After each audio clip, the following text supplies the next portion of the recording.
तो दोस्तों आप लोगों के बीच लेके हम आए हैं एक महत्वपूर्ण जानकारी। वह जानकारी है पेंशन योजनाओं के बारे में। तो जो हमारी एक पेंशन योजना चल रही थी, न्यू पेंशन योजना एनपीएस, सरकार ने उसको टाटा बाय बाय बोल दिया है। उसकी जगह पे शुरू किया है सरकार ने यूपीएस यानी unified pension scheme. Unified pension scheme, इसकी विस्तृत जानकारी के लिए आपको हमारी वीडियो को लास्ट तक देखना होगा। तो चलो हम बताते हैं आप लोगों को कि क्या है यूनिफाइड पेंशन योजना यानी एकीकृत पेंशन योजना, और इसका लाभ जो हमारे सरकारी कर्मचारी हैं उनको कैसे मिलेगा, क्या मिलेगा, कितनी धनराशि मिलेगी वगैरह पूरी जानकारी मिलेगी। तो सबसे महत्वपूर्ण बिंदु है हमारा कि जो हमारी यूपीएस योजना है वह है क्या। तो आप लोगों को बता दें कि जो यूनिफाइड पेंशन स्कीम यानी ये एकीकृत पेंशन योजना है वह सरकारी कर्मचारियों के लिए एक नई योजना है, और केंद्र सरकार ने हाल ही में यूनिफाइड पेंशन स्कीम को मंजूरी दे दी है। और इस स्कीम के तहत जो सरकारी कर्मचारी होंगे वो रिटायरमेंट के बाद एक सुनिश्चित पेंशन प्राप्त कर सकेंगे। ठीक है, तो केंद्र सरकार की नई पेंशन योजना एनपीएस में लगातार सुधारों की मांग को मद्देनजर रखते हुए हमारी सरकार ने क्या किया है, यूपीएस स्कीम का ऐलान 24 अगस्त 2024 को दिन शनिवार को कर दिया है।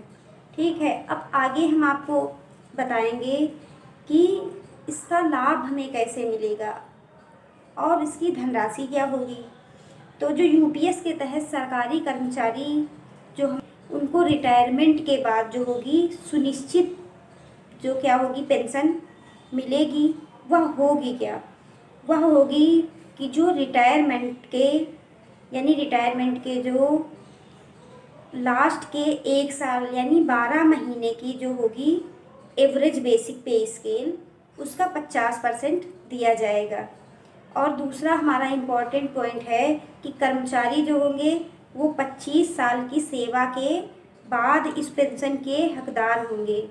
यानी अगर कोई कर्मचारी है वह केंद्र सरकार की अगर किसी भी जॉब में कार्यरत है तो वह 25 साल तक उस जॉब को पूरा कर लेगा, उसके बाद ही उसको इस पेंशन योजना का लाभ मिलेगा।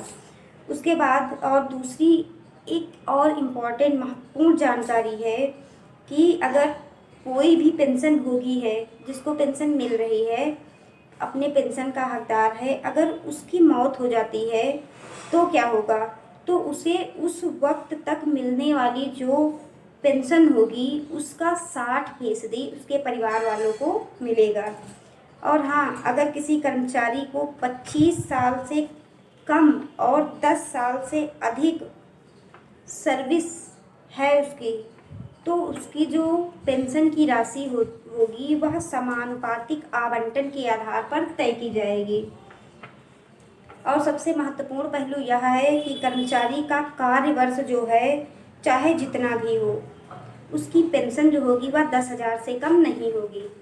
यानी उसको 10,000 पेंशन तो मिलेगी, बस 10 साल से कम वह काम ना किया हो। 10 साल से अधिक अगर काम किया है और 25 साल से ज़्यादा काम किया है तो उसको पेंशन का वह हकदार हो जाएगा। और सबसे महत्वपूर्ण मुद्दा यह है कि जो लोग एनपीएस के तहत यानी न्यू पेंशन योजना के तहत रिटायरमेंट हुए थे, क्या उनको यूपीएस का लाभ मिलेगा? तो हाँ, उन लोगों को यूपीएस के तहत लाभ मिलेगा।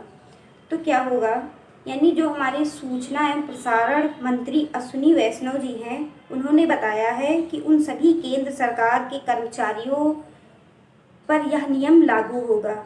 मगर क्या जो 2004 के बाद से एनपीएस के तहत पहले ही रिटायर हो गए थे।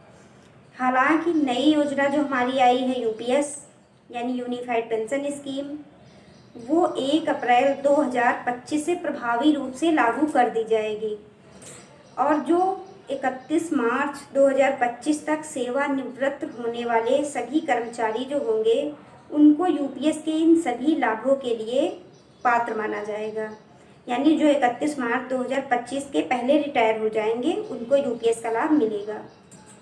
सरकार आगे क्या करती है, फिर से ऐसा ना हो कि यूपीएस की जगह पहले तो थी ओल्ड पेंशन स्कीम, उसके बाद आई न्यू पेंशन स्कीम, उसके बाद अब आई है यूपीएस यानी यूनिफाइड पेंशन स्कीम।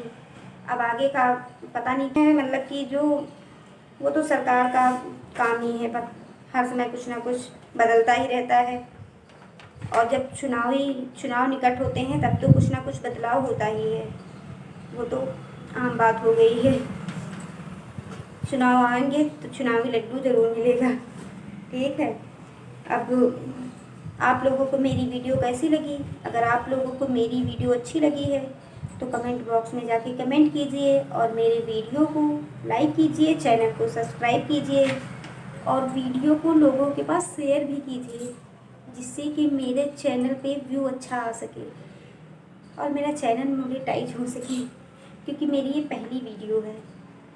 और अगर आप लोग मेरी वीडियो मेरे चैनल के साथ जुड़े रहेंगे तो हम आपके बीच और कई महत्वपूर्ण जानकारियाँ लेकर रोज़ आते रहेंगे। धन्यवाद।